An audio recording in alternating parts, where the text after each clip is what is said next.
L'heure H. Jean-Louis Lahaye.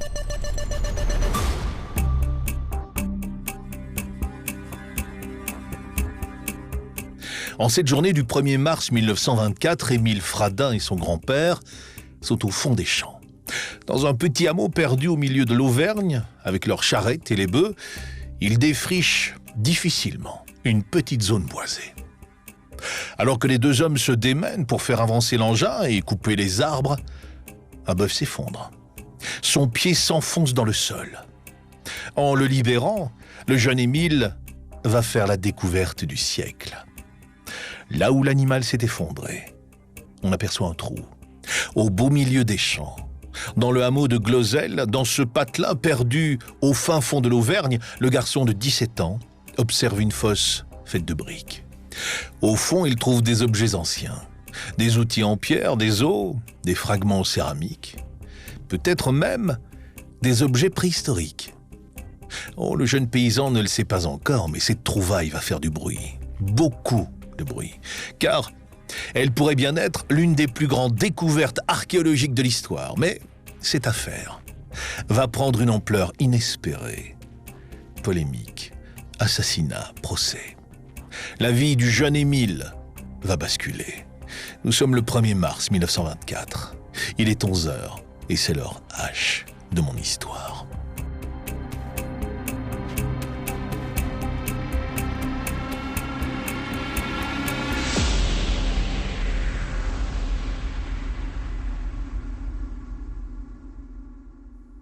En rentrant du champ, Émile Fradin et son grand-père s'empressent d'annoncer la nouvelle à leur famille. On a découvert des objets bizarres au fond du vallon, près de la rivière. Une information qui va vite attirer l'œil des proches, puis des voisins et ensuite des habitants des communes aux alentours. Les curieux se rendent au hameau de Glosel. Ils traversent le jardin familial, descendent dans le champ et admirent ce qui semble être une tombe très ancienne. Un petit trou de 3 mètres sur 1 au bord d'une rivière. Rapidement, la sépulture attire l'attention d'archéologues amateurs.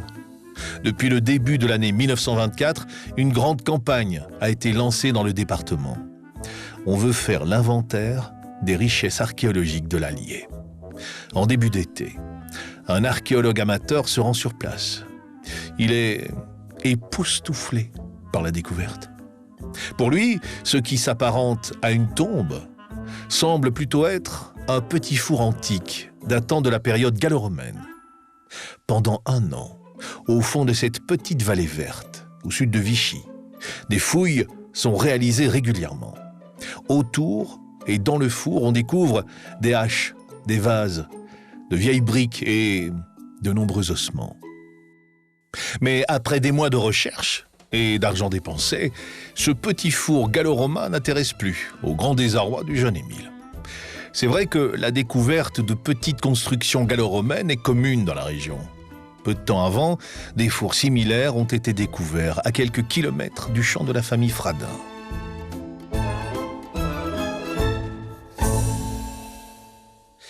Pourtant, le jeune Émile n'en démord pas. Il en est certain. Il est face à un trésor et il veut le prouver. L'adolescent se transforme en archéologue du dimanche et se met lui aussi à réaliser des fouilles. C'est alors qu'il fait la rencontre d'un homme, un archéologue amateur lui aussi, qui va chambouler son destin. Cet archéologue, c'est le docteur Antonin Morlet. Retenez bien son nom. Ce docteur Morlet est plutôt habitué aux fouilles gallo-romaines. En observant les trouvailles du jeune Émile, il en est certain et il affirme ceci. « Émile, ce que vous avez là, ces objets ne datent pas de l'Antiquité, ils sont beaucoup plus anciens. » Dans ses mains, le docteur Morlet tient des harpons en os, des gravures représentant des reines, des pots en céramique. Il continue. « Vous savez, ces objets pourraient être vieux de 8000 ou 15 000 ans. Je pense d'ailleurs qu'ils pourraient avoir été créés par l'une des dernières grandes populations du Paléolithique, celle qui a peint la grotte de Lascaux. » En entendant ces quelques mots, les yeux d'Émile s'écarquillent. Dans ce petit champ, au beau milieu d'une vallée verte, à quelques kilomètres au sud de Vichy, c'est donc véritablement un trésor qui a été découvert. Mais ça ne s'arrête pas là. En 1925, alors que nos deux hommes creusent, ils tombent sur des objets absolument incroyables. Plus qu'incroyables même. Cette nouvelle découverte pourrait faire changer la conception que l'on a de l'histoire de l'humanité. Sous la terre, ils viennent de trouver des tablettes d'argile.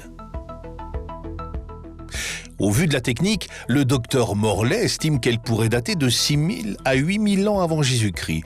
Or, sur ces tablettes, on peut lire des inscriptions, des symboles, des croix, des cercles, des traits, des insignes qui font penser à un texte indéchiffrable, un alphabet inconnu qui va bouleverser le monde scientifique. Car si ce petit bout d'argile date bien de 6000 ans avant Jésus-Christ, alors il remet en question la conception que l'on a de l'apparition de l'alphabet. Si le docteur Morlet dit vrai, alors l'alphabet n'est pas apparu en moins 1000 au Proche-Orient, mais, écoutez bien, en moins 6000 en Auvergne. Une révolution. Il y aurait eu ici, à Glozelle, une civilisation préhistorique.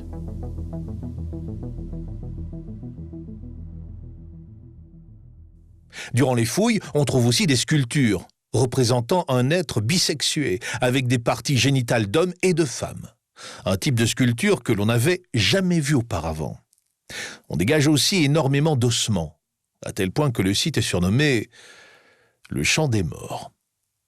Le docteur Morlet s'empresse de faire imprimer un tract. En quelques mots, il liste les découvertes, joint des photos et envoie le tout à Paris.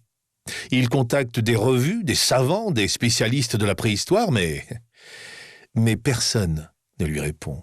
Alors, des semaines plus tard, Morlet se rend à Paris, avec dans son sac des objets trouvés à Glozelle. Son but ? Revenir avec des archéologues émérites et leur présenter le site. Mais il va être confronté à des réactions auxquelles il ne s'attendait pas. Arrivé à la capitale, le docteur Morlet va vite déchanter. Dans le monde parisien des spécialistes de la préhistoire, un bruit court. Un archéologue du dimanche serait à Paris en ce moment pour y montrer de faux objets préhistoriques. À chaque rencontre, le docteur Morlet subit les mêmes frondes. « Monsieur, arrêtez-vous, cessez. Ces objets que vous avez entre vos mains sont des faux. Vous ne trompez personne ici. » Ce que l'on reproche au docteur, certaines pièces qu'il présente semblent appartenir au paléolithique et d'autres au néolithique. Seul bémol, entre ces deux périodes préhistoriques, il peut y avoir plusieurs millénaires d'écart, ce qui n'a alors aucun sens scientifique. Le docteur refuse que l'on puisse émettre des doutes sur la découverte. Auprès de ses interlocuteurs, il insiste. Enfin, cher monsieur, nous avons à Glozelle, en Auvergne, des preuves irréfutables de l'invention de l'écriture. Vous pouvez le voir par vous-même. Mais rien n'y fait. L'archéologue repart presque bredouille. Seul un scientifique acceptera de le suivre jusqu'en Auvergne. En rentrant à Paris, ce savant décrira dans ses chroniques les merveilleuses découvertes de Glozelle. La presse locale s'empare aussitôt de l'affaire. Et face à ces découvertes exceptionnelles, la presse nationale relaie l'histoire. Le nom de Glozelle est partout. Le Champ des Morts est en une des journaux. Au début, ce n'était que le hameau, puis le département et la région. Maintenant, c'est toute la France qui se passionne pour ce drame scientifique. Car la controverse est forte, vous l'imaginez. En l'espace de quelques années, la revue Mercure de France publie à elle seule plus de 800 articles. Dans les colonnes des journaux, les Français observent une bataille entre deux voix, deux pensées. Il y a d'un côté les glozéliens qui estiment que les découvertes faites à Glozelle sont vraies, et celles des anti-glozéliens qui, eux, pensent que toute cette affaire n'est qu'une vaste tromperie. Pendant des semaines, les gens sont captivés par cette histoire. Les visiteurs déferlent en nombre sur les terres de Glozelle. Et bientôt, c'est le monde qui se passionnera pour ces découvertes. Toutes et tous ont les yeux rivés sur ce petit hameau perdu en Auvergne. Jusqu'à ce que... Stop, c'en est trop. Le public exige une réponse. Qui dit vrai ? Ces objets sont-ils authentiques ? Datent-ils de la préhistoire ? Y a-t-il eu une civilisation ancienne ici, à Glozelle ? De nombreux archéologues émérites viennent en Auvergne. Mais ce n'est qu'en 1927 que le monde scientifique va statuer sur l'authenticité. En effet, en septembre 1927, une commission internationale est créée. Dès le 5 novembre, cette commission se rend au cœur de l'Auvergne pour faire la lumière sur l'affaire. Dès leur arrivée sur place, la vision chaotique des lieux hérisse les poils des scientifiques. Au fond du champ familial, on ne voit qu'un terrain labouré au hasard, comme s'il avait été criblé de trous d'obus. Les fouilles archéologiques, menées par Émile Fradin et son acolyte, le docteur Morlet, sont très amateurs.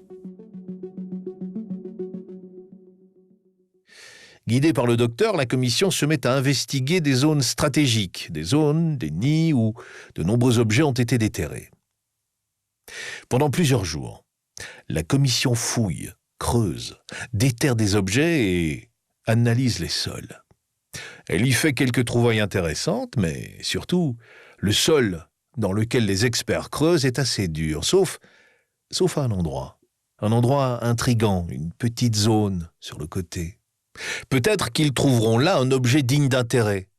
À quelques centimètres de profondeur, ils tombent sur une tablette en argile. Une des fameuses tuiles sur lesquelles on retrouve des traces écrites. Mais ce n'est pas ça qui intrigue les spécialistes. Ces derniers s'approchent du trou et, méthodiquement, observent les couches de terre. Elles devraient être bien délimitées, mais ici, c'est pas le cas. Juste là, sur cette petite portion du champ des morts, une couche de terre profonde est élevée de quelques centimètres, comme si elle avait été déplacée, comme si elle avait été retirée puis remise. Au sein de la commission, les regards se croisent. Le doute s'évapore. Cette tuile d'argile a été placée là, il n'y a pas très longtemps.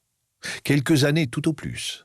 Quelqu'un a creusé un trou, a placé la brique et l'a ensuite ensevelie. Ailleurs, on retrouve des objets enfoncés verticalement dans le sol. Par mesure de précaution, la commission tente une expérience. À l'endroit des fouilles, elle creuse, place un objet, referme le trou, le tasse, marche dessus, puis elle fait l'inverse. Elle creuse, déterre l'objet et observe les couches de terre. Les scientifiques remarquent que la trace de cette manipulation est totalement invisible. La terre ne semble pas avoir bougé, ce qui veut dire, et écoutez bien ce détail crucial, qu'on peut aisément enfuir des objets dans le sol sans que cela ne se remarque. Pendant plusieurs jours, la commission explore le site de Glozelle pour avoir le fin mot de l'histoire. Le docteur Morlet et Émile Fradin redoutent ces moments, ces instants où, dubitatifs, les plus grands archéologues du monde inspectent chaque trouvaille. Après des semaines d'études, le verdict tombe et il va chambouler le monde scientifique.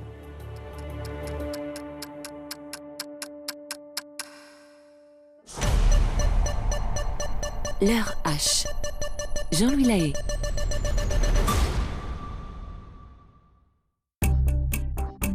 L'heure H. Jean-Louis Lahaye. Aujourd'hui dans l'heure H, retour sur la mystérieuse affaire Glozelle. En 1924, Émile Fradin, un jeune agriculteur, découvre d'étranges objets. Au fond de son champ, il tombe sur de vieux outils en pierre, des fragments céramiques. Plus on creuse, plus les découvertes sont extraordinaires. On retrouve même des tablettes d'argile avec des inscriptions, un texte indéchiffrable, un alphabet inconnu mais qui va bouleverser le monde. Parce que d'après des estimations, ces tablettes sont si vieilles qu'elles pourraient remettre en question l'origine même de l'alphabet. Non, il ne serait pas né au Proche-Orient, non, mais dans le petit village de Glozelle, en France. Les scientifiques sont divisés. Certains accusent Émile, l'agriculteur, de tromper le public. Tous ces objets seraient faux. Pour faire la lumière sur cette histoire, une commission internationale est sur place. Elle s'apprête à donner son verdict.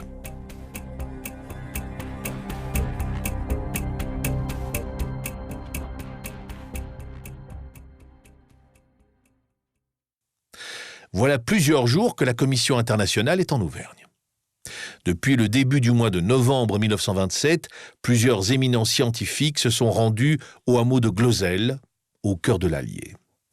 Il devait estimer si les objets découverts étaient authentiques. Datent-ils de la préhistoire? Sont-ils plus récents ou sont-ils des faux? Le 14 décembre 1927, la commission se réunit à Paris et publie son rapport. En quelques lignes. Elle résume tout ainsi. Dans le prodigieux ensemble de Glozell, la commission souhaite d'abord retenir quelques objets. Les fragments de hache, de silex, les tessons de poterie et divers autres éléments lui semblent bien authentiques. Mais la commission, à l'unanimité, conclut à la non-ancienneté de l'ensemble des documents qu'elle a pu étudier à Glozell, excepté les quelques objets cités plus haut. Lorsque le rapport parvient au docteur Morlet et au jeune Émile, c'est un coup de massue. D'après la commission, la grande majorité des objets de Glozell n'a rien de préhistorique. Pire encore, la commission ajoute que les quelques objets qui semblent être authentiques pourraient avoir été introduits dans le champ. C'est fou. La presse-titre « La commission internationale conclut à l'unanimité que les objets qu'elle a étudiés ne sont pas anciens. » Le public découvre avec stupéfaction la nouvelle. Il n'y a pas d'objet préhistorique. L'écriture n'a pas pour origine Glozell. En inspectant le rapport, les journalistes comprennent rapidement pourquoi la Commission internationale a tiré ses conclusions. En analysant certains objets, les experts ont été surpris par leur état de conservation. S'ils avaient stagné là, sous terre, pendant des millénaires, ils auraient été beaucoup plus dégradés. Or, beaucoup d'objets sont retrouvés entiers, ce qui est assez rare pour des trésors préhistoriques. Dans le monde scientifique, c'est la cohue. Émile et le docteur Morlet sont accusés d'avoir voulu tromper le public et les scientifiques. D'ailleurs, depuis quelque temps, ils faisaient payer l'entrée pour visiter le champ et le petit musée aménagé dans la grange de la ferme. Émile Fradin est accusé de supercherie. On lui reproche d'avoir lui-même créé des objets. Le jeune agriculteur ne compte pas se laisser faire. Il réplique et porte plainte pour diffamation. C'est le début d'une histoire qui va virer au drame. En début d'année 1928, la justice se mêle à l'affaire Glozell. Quelques semaines après la plainte du jeune Émile, la Société préhistorique française contre-attaque et porte plainte contre X pour escroquerie. La police perquisitionne et retourne la maison des Fradin. Des objets sont saisis, certaines parties de la ferme sont saccagées. Un homme est chargé de faire la lumière sur cette histoire. Un individu charismatique, aux méthodes particulières, mais respecté de tous. Il s'agit du chef Bell, qui n'est autre que le patron de l'identité judiciaire parisienne. Accompagné de 2 scientifiques, il doit estimer si les objets glozelliens sont des faux. 1 an plus tard, il rédige un rapport accablant. Sans surprise, Bell estime que ces objets n'ont rien de préhistorique. Sans surprise, puisque le chef de l'identité judiciaire a la langue bien pendue. Il n'a pas hésité à dire tout le mal qu'il pensait de cette affaire. Et de toute évidence, avant même le début de son enquête, il avait déjà estimé que ces objets étaient faux. En septembre 1928, plusieurs mois avant de débuter son rapport, il a même donné une interview dans laquelle il confiait être certain de la culpabilité du jeune Émile Fradin. Le chef est connu pour ses méthodes et son ton étonnant au point de s'être fait quelques ennemis. Le lundi 16 septembre 1929, il est 10 heures à peine. Nous sommes à Paris. Plus exactement, sur l'île de la Cité, à 2 pas de Notre-Dame. Dans les couloirs du palais de justice, un homme rôde. Tapi dans l'ombre, il attend sa cible, sa victime, le patron de l'identité judiciaire. L'homme caché dans un escalier patiente. Au bout de quelques secondes, il entend des pas décidés. Le chef Bell est en train de gagner son bureau. Il ouvre la porte, s'engage dans l'escalier et passe sans le savoir devant le personnage. Ni une ni deux. Il tire 3 coups de feu dans le dos de Bell et s'enfuit en courant. Le patron de l'identité judiciaire meurt au beau milieu du palais de justice. Rapidement, des inspecteurs arrivent sur place, s'engagent dans une course-poursuite au cœur de Paris, sur l'île de la Cité. Il court dans les rues de la capitale et découvre sur les quais un homme en train de marcher tranquillement. Le sentiment du devoir accompli. « Je viens de tuer un malhonnête homme », lâchera-t-il aux inspecteurs. L'assassin est interrogé et rapidement on comprend. L'homme était en procès avec son propriétaire et 2 expertises avaient été faites. L'une était favorable, l'autre, rédigée par le chef Bell, n'allait pas dans son sens. L'homme a voulu se venger, mais ce n'est pas tout, car le chef Bell était aussi chargé du dossier de Glozell. Quelques semaines avant son meurtre, l'assassin s'est rendu dans l'Allier. Il a visité la ferme, y a rencontré Émile Fradin et lui a glissé une confidence. « Je viens voir Glozell de mes propres yeux. Je vais me faire mon avis. » L'assassin a visité le champ, découvert le musée et ses centaines d'objets. Puis, il est revenu voir Émile et il lui a lancé une sorte d'avertissement. « Dans quelques semaines, ouvrez le journal. Vous entendrez parler de moi. » L'assassin a-t-il voulu venger Glozell ? Quelques semaines avant la mort du chef Bell, en juin 1929, Émile Fradin a été condamné pour escroquerie. Mais face aux méthodes utilisées par le patron de l'identité judiciaire, la décision est très fortement contestée. Finalement, une nouvelle enquête est menée et l'adolescent écope d'un non-lieu. Selon la justice, Émile Fradin n'a pas créé de faux objets. Cependant, elle ne tranche pas sur l'authenticité des découvertes de Glozell.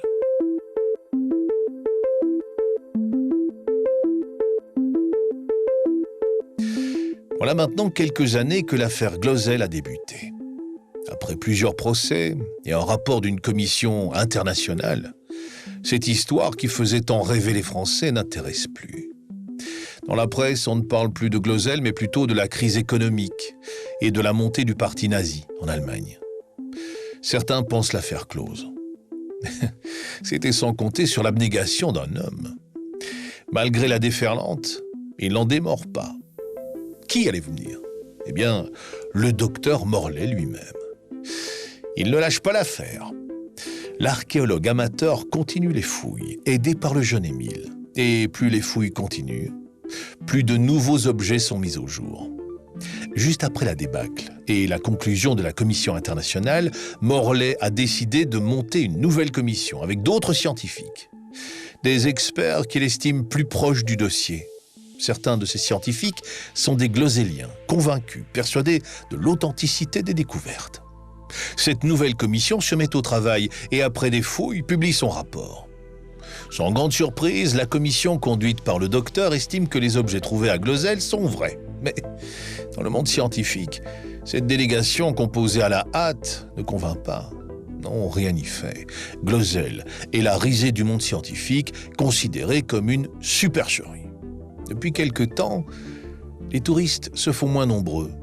Les grands jours de Glozell sont passés. Le docteur Morlet l'a compris, mais il n'arrête pas les fouilles pour autant. Avec Émile, seul au fond du champ, le travailleur infatigable continue de sonder. Plus le champ est creusé, plus les objets s'accumulent. Écoutez bien, en quelques années, au musée de Glozell, la collection des Fradin compte près de 3000 objets. Malgré ça, le site n'attire plus.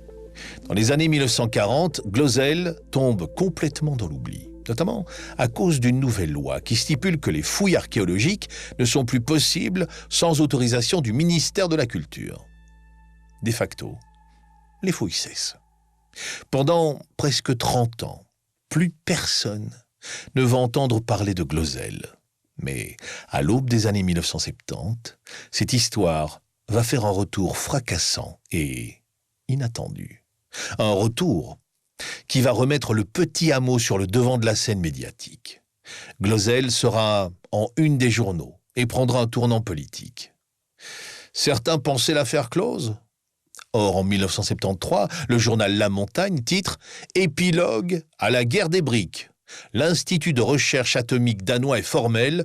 Glozell est authentique. » Coup d'éclat dans le monde scientifique. Glozell vit un retournement de situation absolument inattendu. Des chercheurs danois ont publié une étude sur des objets trouvés à Glozell. Et ils sont catégoriques. Les pièces qu'ils ont étudiées sont anciennes. Et ils ont utilisé une nouvelle technique de datation. la thermoluminescence. Ils estiment que certains objets datent de moins 600 à moins 300 avant notre ère. Les conclusions de cette étude danoise font tomber la théorie la plus connue du docteur Morley, celle qui a fait la une des journaux, celle qui a fait que le monde avait les yeux rivés sur Glözel. La théorie que le docteur a défendue corps et âme est la suivante. Les tablettes gravées, trouvées à Glözel, dataient de 6000 à 8000 avant Jésus-Christ. Sur ces tablettes, on pouvait lire un alphabet primitif. À l'époque, cette théorie a fait couler beaucoup d'encre. Car d'après les estimations du docteur Morley, l'alphabet n'était pas apparu en moins 1000 au Proche-Orient, mais en moins 6000 en Auvergne. Seulement voilà. Déjà à l'époque, cette théorie était fortement contestée. Mais en 1973, l'étude danoise le prouve. L'alphabet n'est pas né à Glözel.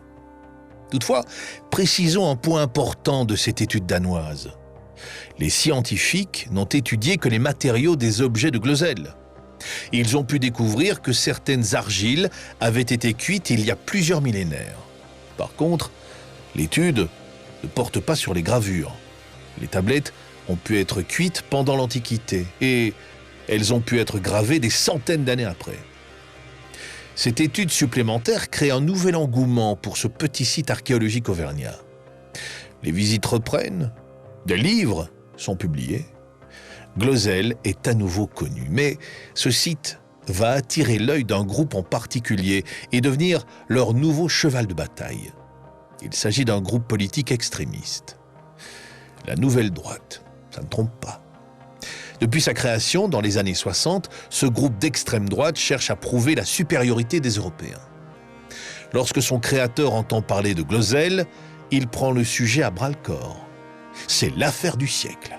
La Nouvelle Droite devient partisane de la théorie du docteur Morley. Pour eux, l'alphabet est né en France. Pendant des années, ils vont régulièrement mettre en avant cette théorie. Au début des années 1980, l'affaire Glözel est de retour. Dans la presse, on redécouvre la bataille entre glözéliens et anti-glözéliens. La Nouvelle Droite fait de plus en plus pression, exigeant que la lumière soit faite sur cette histoire. Car dans l'affaire Glözel, tout est assez confus. Un jeune paysan découvre en 1924 des trésors préhistoriques. 3 ans plus tard, une commission internationale déclare que les objets ne sont pas authentiques. Et puis, 50 ans plus tard, une nouvelle étude montre que ces objets sont en fait anciens. Après avoir refusé, le ministre de la Culture cède. Jack Lang, c'est son nom, vous le connaissez, accepte de lancer de nouvelles fouilles. En décembre 1983, Glözel est à nouveau étudié. Pour la famille Fradin, c'est historique. Plus de 50 ans après la découverte des objets par Émile et son grand-père, plus de 40 ans après les derniers sondages, des scientifiques vont à nouveau fouiller les terres auvergnates. Sur place, l'enjeu est de taille. Comme en 1927, les experts doivent déterminer l'authenticité du site. Y a-t-il eu une civilisation à Glözel ? Le 4 décembre 1983, ils arrivent sur place. Le monde scientifique retient son souffle. Pendant quelques jours, on prélève, on fouille, on cherche, on scrute. On collecte des échantillons de sol, on étudie les objets glözéliens. Au bout de quelques jours, les scientifiques quittent le lieu. Les échantillons collectés sont étudiés, analysés grâce à de nouvelles technologies. L'objectif est de dater avec précision les objets et d'analyser les sols de la ferme. Mais il va falloir patienter, car les résultats ne vont pas arriver de sitôt. Après plusieurs semaines, les membres de la Nouvelle Droite et la famille Fradin attendent des réponses. L'ultime verdict. Mais jour après jour, semaine après semaine, année après année, aucune communication n'est faite. Aucun rapport n'est publié. Silence radio. Au sein de la Nouvelle Droite, on redoute le complot. On nous cache quelque chose. La vérité est là, mais le ministère refuse de publier le rapport. Nous sommes en 1995, soit 12 ans après les fouilles. Personne ne le sait. Mais dans quelques jours, Le rapport va enfin être publié. Et contre toute attente, il ne va pas mettre fin à l'affaire Glozell.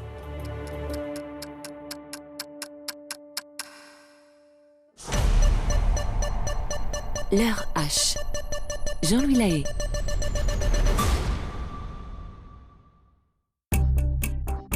L'heure H. Jean-Louis Lahaye.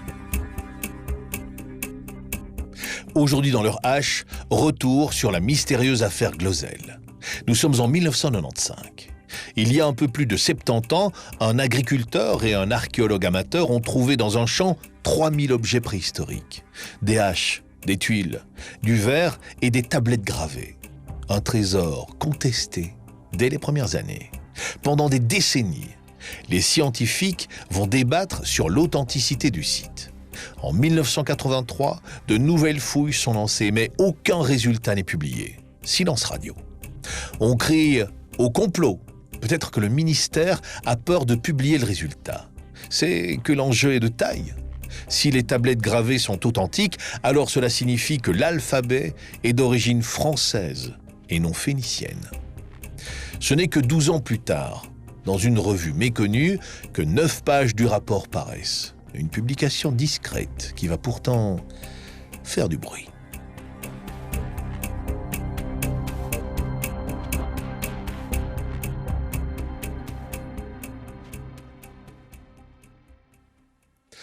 En début de cette même année, rares sont les chanceux à pouvoir consulter les rapports de fouilles.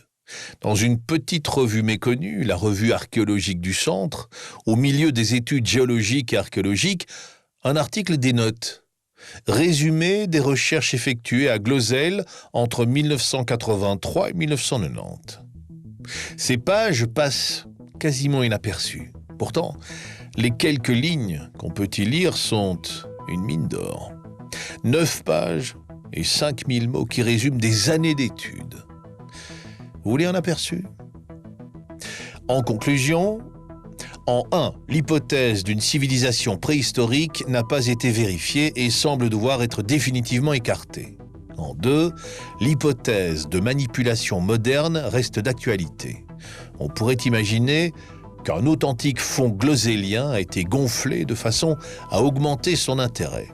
Quant à la date de ces manipulations, il faudrait la situer après les premières découvertes de l'art préhistorique et leur diffusion dans le public, soit dans la seconde moitié du XIXe siècle ou plus récemment encore. Mais ce rapport presque confidentiel va s'ébruiter. Le 10 mars 1995, au JT Auvergnat, les spectateurs le découvrent.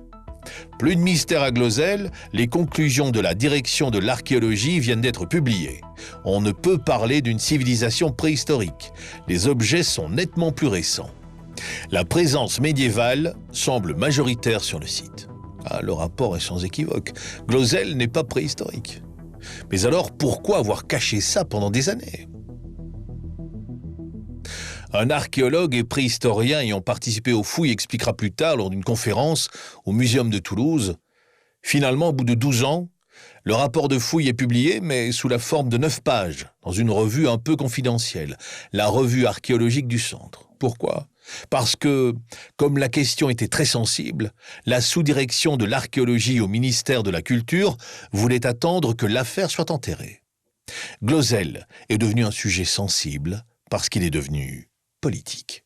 En effet, rappelez-vous, depuis quelques années, un parti d'extrême droite en a fait son cheval de bataille. Lorsque le grand public découvre le rapport, c'est accablant. C'est terrible pour les supposées découvertes d'Émile Fradin. Supposées parce que les chercheurs pensent que le site a été manipulé. Quelqu'un a placé dans le champ des Fradins des objets, tantôt des authentiques, tantôt des faux. Les yeux sont dirigés vers Émile Fradin, âgé aujourd'hui de 89 ans. A-t-il pu enfuir des objets ? Déjà dans les années 1920, des scientifiques avaient émis cette hypothèse. La pression monte autour du paysan, mais Émile clame sa bonne foi, comme il l'a toujours fait. « Oh non, je vous assure, je suis pas un faussaire, Glozell est authentique. » Émile et sa famille réfutent la conclusion du rapport. Ils ne sont pas les seuls.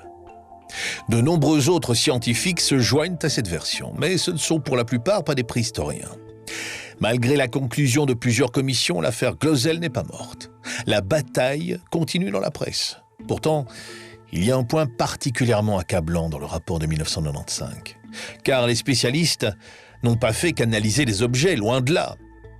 Ils ont aussi analysé le sol, et la conclusion est sans équivoque. Les sables dans les couches profondes de Glosel sont acides, très acides. Trop acides pour que des ossements préhistoriques puissent y reposer pendant des millénaires. Ils auraient dû être rongés, dissous par le sol. Le champ des morts, là où de nombreux ossements ont été découverts, n'aurait jamais dû exister. Le seul élément très ancien que les scientifiques ont découvert, c'est un four de verrier. Enfin, il y a un dernier point qui sonne comme un coup de grâce. Les chercheurs et archéologues ont fait une découverte saisissante. Parmi les objets antiques et médiévaux qu'ils ont entre leurs mains, certains dénotent dans le décor. Ils sont différents. Les chercheurs les scrutent, les analysent, les étudient et datent ces objets. Visiblement, ces trésors ne datent pas de l'Antiquité. Ils n'appartiennent pas non plus au Moyen-Âge, ni à l'époque contemporaine. Ils ne datent pas non plus du Néolithique ou du Paléolithique. Ils datent en réalité des années 1920. On découvre que les fameuses tablettes en argile gravée ne datent pas de la préhistoire. Elles ont vraisemblablement été fabriquées au début du XXe siècle, au moment de la découverte du site de Glosel en 1924. Et là, c'est un choc. Mais qui a pu fabriquer de tels objets ? Naturellement, les regards se tournent vers une personne, un homme rattrapé par le temps, un homme qui tient à défendre son histoire coûte que coûte, Émile Fradin. C'est normal que tous les regards soient braqués sur lui. On a la quasi-certitude que ces tablettes ont été faites dans les années 1920. Et c'est Émile le premier à avoir découvert les objets. C'est lui le premier à avoir mis la main sur ces tablettes gravées. C'est lui qui est au centre de cette affaire. Et encore une fois, il insiste. Il n'a pas fait de faux. Non, il ne s'est pas amusé à fabriquer de fausses argiles gravées. Non, il n'est pas un faussaire. Très bien. De toute façon, c'est impossible à prouver. Et peut-être devrions-nous nous tourner vers un autre personnage. Le docteur Morley. Mais là encore, ça ne colle pas. Il est arrivé sur les lieux après l'apparition des premières tablettes. Un indice peut nous donner un élément de réponse. Pour le découvrir, rendez-vous en 1924 en Auvergne, non loin du village de Glosel. Dans le coin vit un instituteur passionné par la préhistoire. Il est l'un des premiers à se rendre là-bas. Et il est absolument émerveillé par le site. Pendant 1 an, il aide Émile. Il conduit des fouilles, découvre des objets anciens, puis, subitement, il se retire. Il se brouille avec Émile. Pourquoi ? Dans ses mémoires, il donne une explication. Lorsqu'il découvre les trésors de Glosel, l'instituteur est fasciné. Et il faut que vous compreniez, ce professeur arrive à Glosel au tout début de l'affaire, donc bien avant l'arrivée du docteur Morley. Pour l'instant, seuls quelques objets ont été découverts par-ci par-là. On est loin du gigantesque site archéologique. Surtout, aucune tablette n'est trouvée. Peu après son arrivée, l'instituteur mène les fouilles archéologiques. Il dirige Émile. À deux, ils font de nombreuses découvertes. Rapidement, l'instituteur prête quelques livres à Émile, des ouvrages passionnants sur la préhistoire, sur d'anciennes civilisations. C'est en revenant chez Émile, quelques semaines plus tard, que l'homme va avoir l'impression d'être trompé. Car Émile lui montre de nouvelles découvertes qu'il a faites dans son coin. Un trésor inestimable. Des tablettes gravées. Quoi ? Des tablettes gravées ? Le professeur tique. Il ne comprend pas. Comment a-t-on pu trouver des tablettes gravées avec une écriture aussi développée dans un coin comme Glosel ? Pour lui, ces tablettes gravées ont été fabriquées. Mais Émile l'assure, ce n'est pas lui qui les a fabriquées, il les a trouvées. Pour le professeur, c'en est trop. Il se retire des fouilles. Émile a-t-il fabriqué ces objets ? A-t-il été trompé par un proche ? Impossible à dire. Les années passent et malgré le consensus au sein des préhistoriens, les partisans de Glosel n'en démordent pas. Pour eux, Glosel est et restera authentique.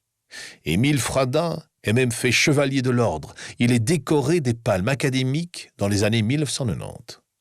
Au début du XXIe siècle, soit presque un siècle après la naissance de l'affaire, Glozell passionne toujours et va prendre un nouvel essor. L'affaire passe de gloire locale à phénomène sur les réseaux sociaux. Avec l'arrivée d'Internet, cette histoire intrigue et trouve son public. À lire les internautes, Glozell serait paranormal. Ou pire, on peut lire que les préhistoriens auraient comploté contre Glozell. Sur Internet, des gens mènent leur propre enquête et tirent leurs propres conclusions. Encore aujourd'hui, les théories du docteur Morley trouvent de nombreux croyants. L'affaire Glozell, c'est une histoire qui se répète en boucle. Malgré les constatations scientifiques, 100 ans après sa naissance, le mythe de Glozell persiste et survit toujours. Et cette affaire n'est pas prête de perdre en notoriété. Difficile de prouver si les découvertes d'Émile Fradin sont fausses. L'homme est mort en 2010, et peut-être a-t-il emporté avec lui tous ses secrets.